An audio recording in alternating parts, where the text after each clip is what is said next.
नफिल की अदा की हो, फिर कलम को उठाया हो, फिर उसके बाद एक हदीस लिखा हो, सिर्फ एक हदीस लिखने के लिए तमाम, गुस्ल करना और गुस्ल के बाद फिर कपड़े पहनना, 2 रकअत नमाज अदा करना और अदा करने के बाद एक रवायत में यह है कि मुबय्यज़ा मुसव्वदा लिखा काबतुल्लाह शरीफ में, मुबय्यज़ा आकर के मदीनतुल मुनव्वरा में लिखा। कुछ लोगों ने कहा नहीं आकर के मदीनतुल मुनव्वरा में लिखा, लेकिन इसकी मैं तौफीक बयान कर देता हूँ। तत्बीक ये है कि मुसव्वदा शरीफ जो इमाम बुखारी ने लिखा वो खाने काबा में बैतुल्लाह शरीफ के साए में लिखा और फिर मदीना मुनव्वरा में तशरीफ लेकर के आए तो मुबय्यज़ा शरीफ वाज़े तौर पे मदीनतुल मुनव्वरा प्यारे मुस्तफा के तुरबत अनवर के सामने लिखा है। इस दोनों में तौफीक हो गई। इमाम बुखारी रहमतुल्लाह ताला अलैह की पैदाइश की बात आई तो शेख मोहम्मद अबू हातिम अल-वर्राक़ जो इमाम बुखारी रहमतुल्लाह अलैह के ज़माने पर सबसे ज्यादा लिखने वाली शख्सियत मोहम्मद बिन हातिम अल-वर्राक़ रज़ियल्लाहु ताला अन्हु की ज़ात पाक है, उन्होंने बहुत कुछ कमाल किया। इमाम बुखारी को पूरी दुनिया तक जिस शख्सियत ने पहुंचाया उसका नाम अबू हामिद मोहम्मद अल-वर्राक़ रज़ियल्लाहु ताला। वैसे तो ज़माने बहुत से लोगों ने लिखा है, फरमाते हैं इमाम बुखारी रहमतुल्लाह ताला अलैह 194 हिजरी में आप पैदा होते हैं और पैदा होते हैं कुछ ही दिन के बाद अल्लाह तबारक व तआला आपकी बसारत ले लेता है, फिर आपकी वालदा बहुत मक़मूम होती हैं। इमाम बुखारी रज़ियल्लाहु ताला की ज़िंदगी पाक में वालदा का मकाम क्या है? वबिल वालिदैन इहसाना के तहत फला तकुल लहुमा उफ़ वला तनहरहुमा। अगर उस तस्वीर को आप निगाहों के सामने रखें, इमाम बुखारी रहमतुल्लाह अलैह को इतना कमाल मिला है, इतना फजल मिला है अपने दिल की अता गहराई से। मैं तो उलमा अहले सुन्नत को शाहिद बना करके ये कहना चाहता हूँ इमाम बुखारी को जो कुछ मिला है वो माँ की दुआओं के सदक़े में मिला, माँ की दुआओं के सदक़े में मिला। फरमाती आपकी वालदा ने दुआ किया और आंखों से आंसू के कतरात गिरे, दामन तर हुआ, रात में आप महवे ख्वाब हुई। हजरत सैयदना इब्राहीम अलैहिस्सलातु वस्सलाम अल्लाह के मुक़द्दस नबी, उन्होंने फरमाया खातून घबराओ नहीं, अल्लाह ताला तुम्हारे बेटे को तुम्हारी बसारत वापस कर देगा। सुबह इमाम बुखारी जब बेदार होते हैं तो आप अपनी आंखों से बीना पैदा होते हैं, सुभान अल्लाह, नूर पैदा हुआ था। फिर फरमाते हैं माँ आपकी दुआओं से अल्लाह तआला, माँ ने अपने बेटे को पूरे अपने मनाम की यानी ख्वाब की कैफियत को बयान किया तो बेटे ने कहा अब प्यारे मुस्तफ़ा सल्लल्लाहु अलैहि वसल्लम सदके में आपने दुआ की थी, आक़ाए करीम की हदीस के ताल्लुक से बुखारी पूरी जिंदगी कुर्बान कर देना। फिर फरमाते 1000 असातिज़ा से मैंने अहादीस तैयबा हासिल किया है और 1000 असातिज़ा में से हर एक से 10-10 हज़ार मैंने हदीसें हासिल की।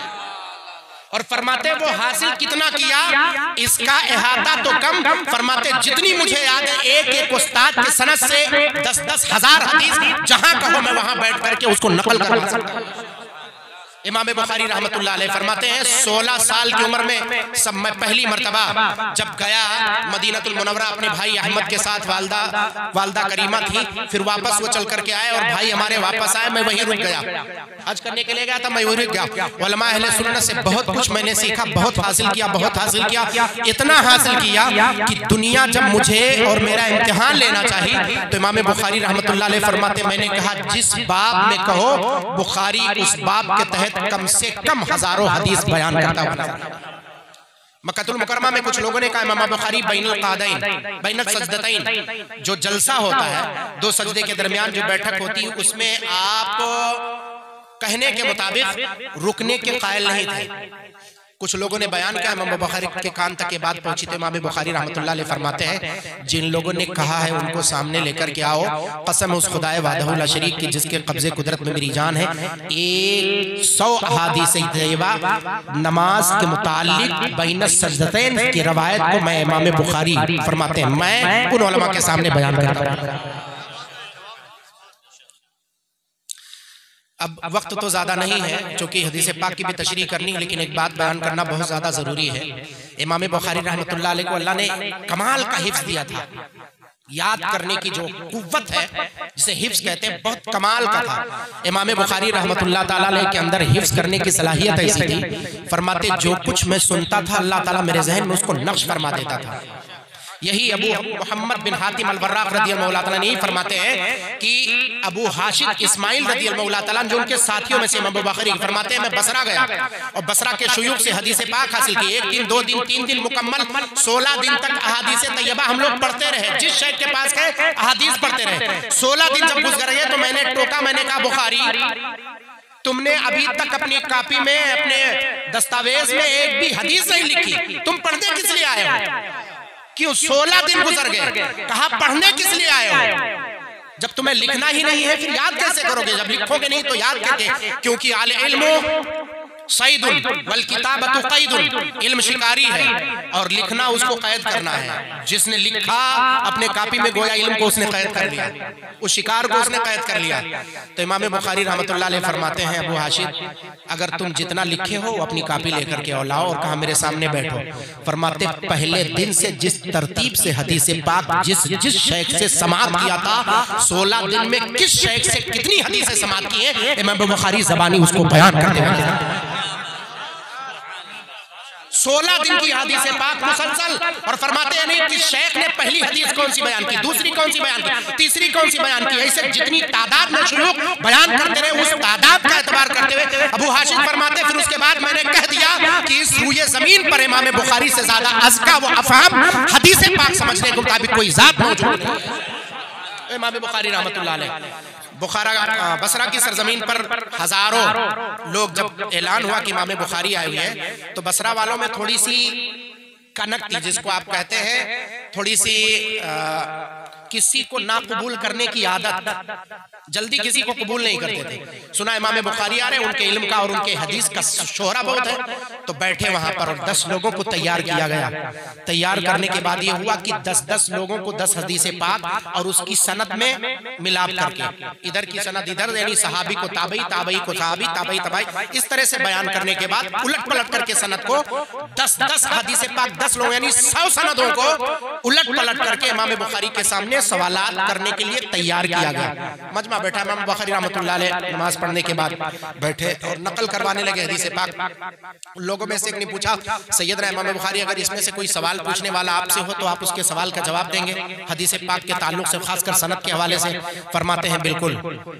इमाम बुखारी रहमतुल्लाह अलैह 8 साल की उम्र में अपने उस्ताद को जो हदीस पाक नकल करवाए थे उन्होंने हजरत इब्राहिम बिन नबी ज़ुरा से जो रवायत बयान की थी, फरमाया ये रवायत इनसे नहीं है बल्कि अबू कतादा से रवायत है। फरमाते ये कैसे तुमने जाना? कहा आप जाओ अपने असल में जाकर के अपनी किताब में देखो।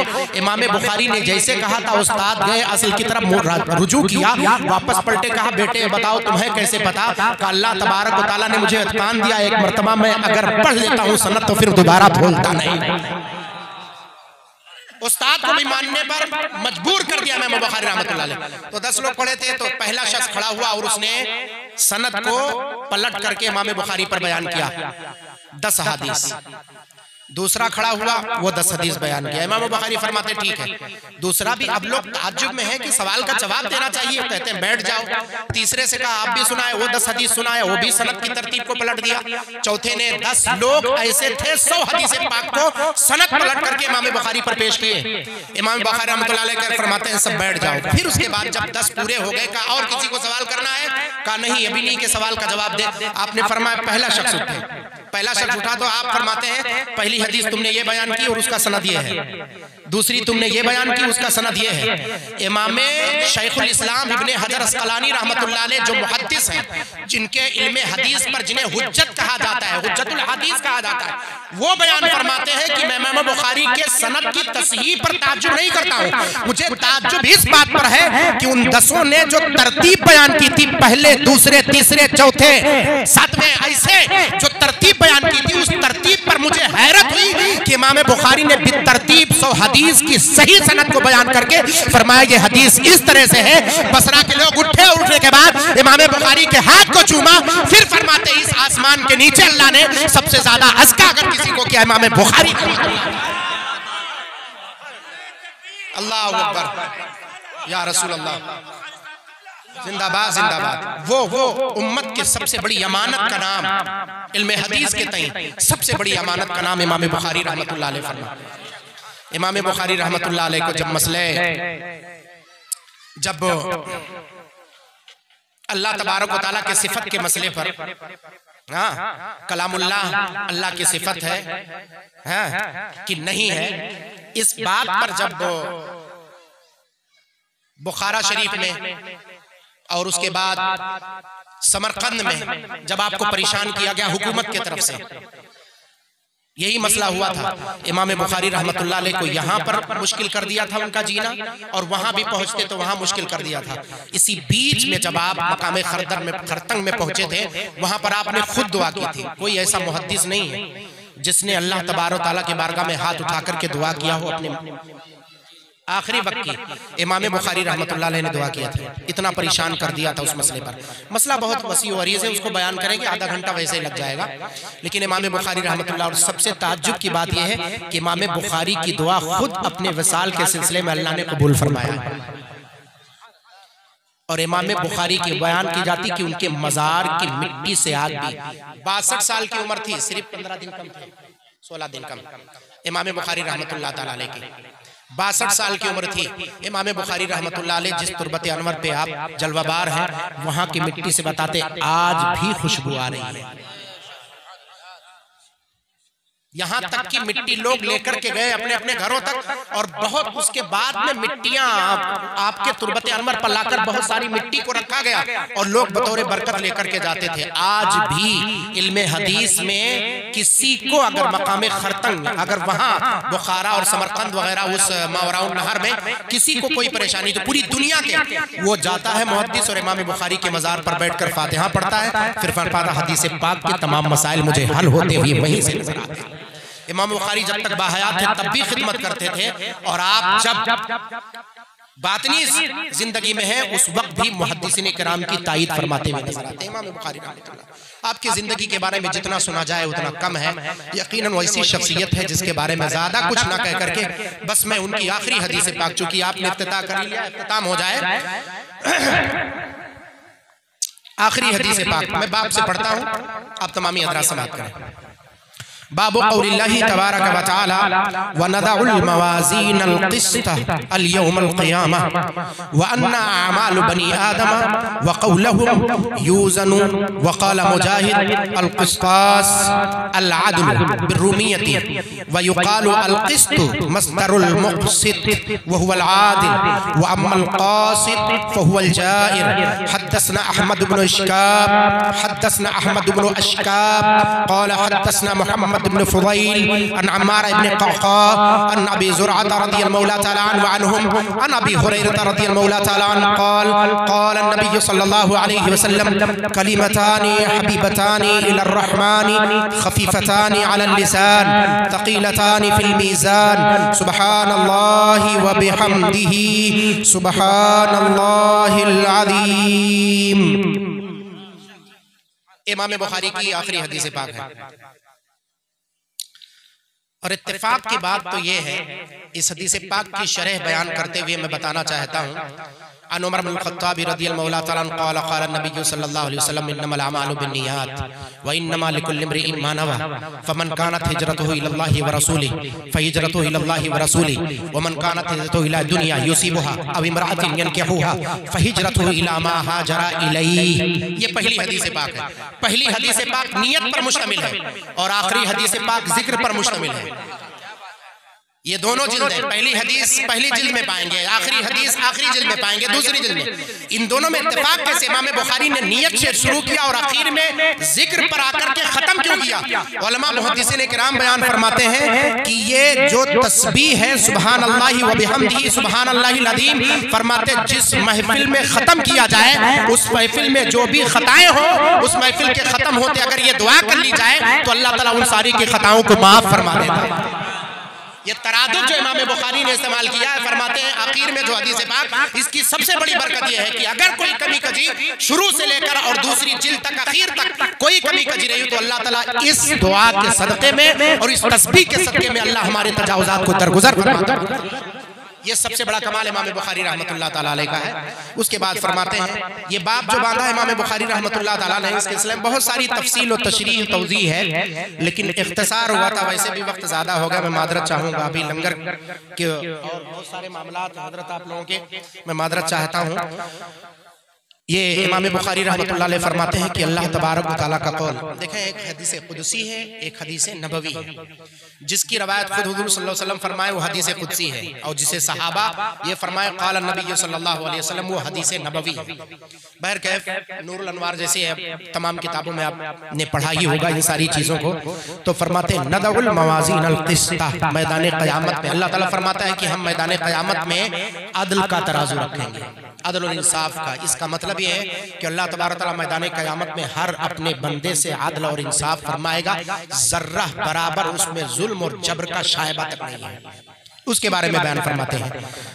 फिर फरमाते हैं व अन्ना अमाल बनी आदम व क़ौलुहुम, बेशक बनु आदम यानी आदम के औलाद के अमाल और उनके अक़वाल मैदान क़यामत में यूज़नु तौले जाएंगे। उसी अब रही बात यह कि मीज़ान तराजू जो है वो अजसाम में से है, और ये आमाल जो है ये आराज में से है, और आराज और अजसाम में फर्क है। आराज लतीफ शय का नाम है और जिस्म सकील चीज का नाम है। शय सकील को जिस्म कहते हैं और शय लतीफ को अर्ज कहते हैं। आमाल जैसे दिखाना दिखने वाली चीज, जैसे उसके सवाब और वो सारी चीजें। इस तरीके से आखिर फरमाया कि इन दोनों में कैसे तत्बीक फरमाया है, कैसे ये बयान फरमाया है कि तौले जाएंगे। जाहिर सी बात है मीज़ान जो होगा वो एक आला है, वो जिस्म है, और उसमें वो तौलने वाली चीज नजर आनी चाहिए। कोई सकील चीजों का वो सकील चीज है नहीं, वो आराज में से है, वो लतीफ चीज है। ये कैसे हो सकता है? फरमाया मैदान क़यामत में अल्लाह उनको मिसले जिस्म में ढालेगा ताकि पूरे मैदान अहले महशर ये देखें किसके बाबत किस तरह से फैसला किया जाता था कि अल्लाह के फैसला करने में किसी को शक व शुबहा की गुंजाइश नहीं। इस वजह से फरमाया, इस वजह से वक़ौलु यूज़नु तौले जाएंगे। वक़ाला मुजाहिद, और इमाम मुजाहिद फरमाते अल क़िस्तास वल अदल, क़िस्तास के माना इंसाफ है। चूंकि उसी के फौरन बाद फरमाते हैं कि रूमी अहले रूमी ज़बान में बिरूमियत व युक़ालु अल क़िस्ता मस्दरुल मुक़सित, फरमाते हैं क़िस्त जो है ये मुक़सित का मस्दर है, और मस्दर ला युज़क्करु वला युअन्नस वला इजमा, ना तो मुज़क्कर होता ना मुअन्नस होता ना जमा, उसको जिसमें चाहे इस्तेमाल करें, सब में इस्तेमाल करते हैं। इसीलिए आपने देखा अल मवाज़ीन जमा इस्तेमाल किया, अल क़िस्त वाहिद है। दोनों में तत्बीक यही है कि जो मस्दर होता है उसको आप जमा के लिए भी इस्तेमाल करते हैं, वाहिद के लिए भी इस्तेमाल कर सकते हैं, तस्निया के लिए इस्तेमाल कर सकते हैं, किसी के लिए भी आप इस्तेमाल कर सकते हैं, क्योंकि अल मस्दरु ला युअन्नस वला युज़क्कर व हुवल आदिल। और फरमाते हैं मुक़सित का माना आदिल है। व अम्मल क़ासिद, और रहा क़ासिद, कभी कभी क़ासिद कहा जाता है तो उसका माना अल जाइर यानी जाबिर, जाइर जालिम, जालिम के माने में है। अब यहाँ से हदीस पाक शुरू होते आखिरी हदीस पाक फरमाते हैं हमसे हद्दसना मोहम्मद बिन इस्माइल बिन इब्राहिम बिन बर्दिज़बा अल जाफ़ी अल जादी अल बुखारी रहमहुल्लाह, हद्दसना अहमद बिन इश्काब क़ाल हद्दसना मोहम्मद बिन फुदैल अन अम्मारा बिन क़क़ाक़ अन अबी दुरअता रज़ियल्लाहु तआला अन्हु।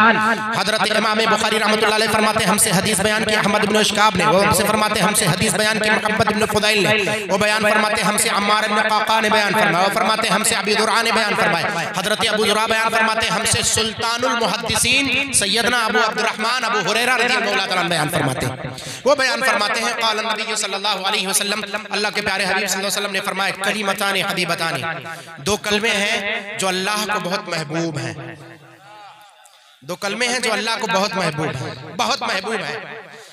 उसके बाद फरमाते हैं हबीबतान इला रहमान खफीफतान अला लिसान, जो जबान पर बहुत ज्यादा खफीफ और हल्के हैं, जबान पर बहुत हल्के हैं। इस कलमे का विर्द हमारे यहाँ बहुत कम किया जाता है। मैं जब मरकज़ सक़ाफ़त सुन्निया केरला में पढ़ता था, मगरिब की अजान से पहले 15 मिनट सारे तलबा इकट्ठा जमा होते थे और यही तस्बीह पढ़ी जाती थी, सुबहानल्लाहि व बिहम्दिही सुबहानल्लाहिल अज़ीम व बिहम्दिही अस्तग़फिरुल्लाह। इस तस्बीह को वहां तकरीबन 10 से 15 मिनट तक पढ़ाया जाता है और तलबा पढ़ते हैं, फिर उसके बाद अजान पढ़ी जाती है, उसके बाद नमाज की अदायगी होती है। ये तस्बीह वहां पर, हमारे यहाँ इसको नहीं पढ़ा जाता है, इसको राई होना चाहिए। हम उठते बैठते, चूंकि इमाम बुखारी रहमतुल्लाह तआला उन्होंने बयान फरमाया और आक़ा करीम सल्लल्लाहु अलैहि वसल्लम, और सही हदीस पाक है, इसमें जरा बराबर शक की गुंजाइश नहीं। इमाम बुखारी रहमतुल्लाह फरमाते 6 लाख हदीस में चुन करके, और उसमें जितनी सही हदीसें थी सबको मैंने वारिद नहीं किया, उसमें से भी मैंने चुन करके मैंने इस हदीस पाक, इस किताब में मैंने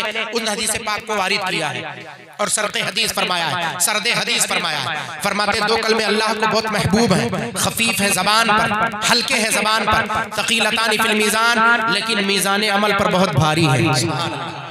ज़बान पर जितने हल्के हैं मीज़ान अमल पर उतने भारी हैं। इतने बावजन होंगे मैदान क़यामत में उसका वजन देख करके कोई बंदा शुमार नहीं कर पाएगा।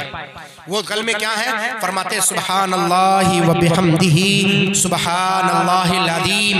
कसरत से इस कलमे को जब भी हो पढ़ा करें। ये आखिरी हदीस पाक है, इसकी इतनी बरकतें होंगी। फरमाते मैंने किताब के आखिर में इस रवायत को और इस जिक्र को इसलिए शामिल किया है कि अल्लाह के प्यारे हबीब की हदीस भी बयान हो जाए और इसका तदारुक भी हो जाए। जो कमी कजी अल्लाह ताला इसे इस तो जिक्र के सदके अल्लाह ताला हमें माफ फरमाए। तो ये आखिरी हदीस पाक है और इससे ज्यादा अगर तशरीह हो तौज़ीह तो मादरत चाहता हूँ, वक्त ज्यादा नहीं है। बस इतना कह करके मैं आप तमामी हजरात से रुखसत होना चाहता हूँ और इस हदीस पाक के पूरे मफाहिम को अदा करना चाहता हूँ। इमाम बुखारी को समझने के लिए एक ज़माना चाहिए और उनकी किताब को समझने के लिए एक ज़माना चाहिए। अल्लाह तबारक तआला उनकी इस किताब की बरकतों से हम सबको मालामाल फरमाए और इस आखिरी हदीस की बरकतों से और उसके फैज़ व बरक़ात से हम सबको मालामाल फरमाए। हमारे क़ुलूब व अज़हान और बिलख़ुसूस सैयदना इमाम बुखारी रहमतुल्लाह अलैह के उलूम, फ़ुनून, अनवार, बरक़ात और असरार का हम सबको सदक़ा अता फरमाए। इसको बंद कर दें और दुआ मांगते हैं।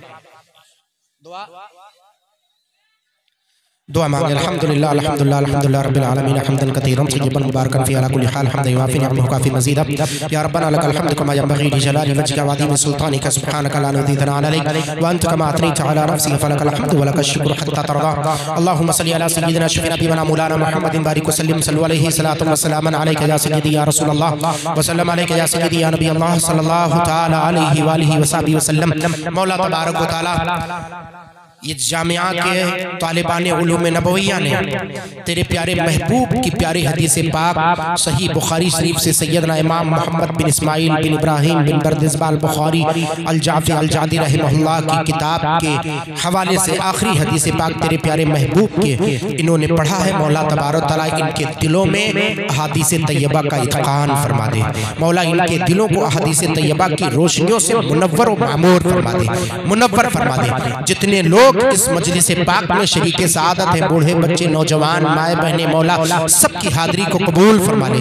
मौला बिलखुसूस इस जामिया के अरकान और बिलखुसूस इस जामिया के जितने भी सरपरस्त और जितने भी मुसाइदीन मुतवस्सिलीन हैं, मौला सब पर अपनी बरकतें, रहमतें, दौलतें, शौलतें नाजिल फरमा दे। और बिलखुसूस साहिब उर्स के साहबजादगान जो उलूम फ़ुनून के माहिर हैं, मौला तबारक व तआला इन दोनों हजरात को और जितने उलमा अहले सुन्नत जलवाबार हैं सब पर अपने प्यारे महबूब के अक़वाल व अफ़आल और तक़रीरात का सदक़ा अता फरमा दे। मौला ताला हम सब के दिलों को, क़ुलूब व अज़हान को अहादीस तैयबा से मुनव्वर व मुअत्तर व मुअज़्ज़र और मुज़क्का फरमा दे। मौला ताला तू रहीम है, हम सब पर रहम फरमा, तू करीम है, हम सब पर करम फरमा। इस मुबारक मौके पर जो जायज़ तमन्ना लेकर शरीक सआदत है, मौला उनके तमाम जायज़ तमन्नाओं को कबूल फरमा ले। अस्तग़फ़िरुल्लाह रब्बी मिन कुल्लि ज़ंबिन व अतूबु इलैहि व सल्लल्लाहु तआला अला खैरि ख़ल्क़ि मुहम्मदिन व अला आलिहि व अस्हाबिहि अजमईन बिरहमतिक या अरहमर राहिमीन आमीन आमीन आमीन बिहक़्क़ि ला इलाहा इल्लल्लाह मुहम्मदुर रसूलुल्लाह सल्लल्लाहु तआला अलैहि वसल्लम। अस्सलामु अलैकुम।